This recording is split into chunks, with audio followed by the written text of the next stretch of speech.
il y a une proposition de loi qui est sur la table, qui a été déposée par 4 groupes parlementaires à gauche. Elle inscrit une obligation de vigilance, c'est-à-dire qu'elle oblige les multinationales à mettre en œuvre des bonnes pratiques qui visent à prévenir des violations massives des droits de l'homme, mais aussi des pollutions irréversibles, c'est-à-dire à ce qu'elles aient des pratiques respectueuses de l'intérêt général et de la dignité humaine.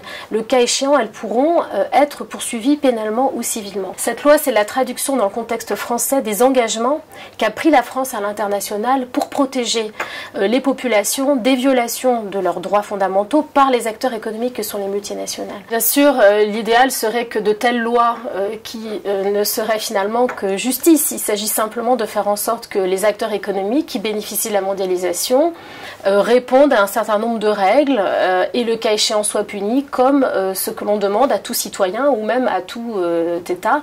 Donc l'idéal ce serait que de telles règles existent au niveau européen. Cependant, l'Europe ne peut pas constamment se cacher derrière les États et l'État derrière l'Europe. Le processus européen, il est autrement plus long, bien sûr. Il s'agit de mettre d'accord beaucoup plus de pays autour de propositions, en plus avec des contextes juridiques différents.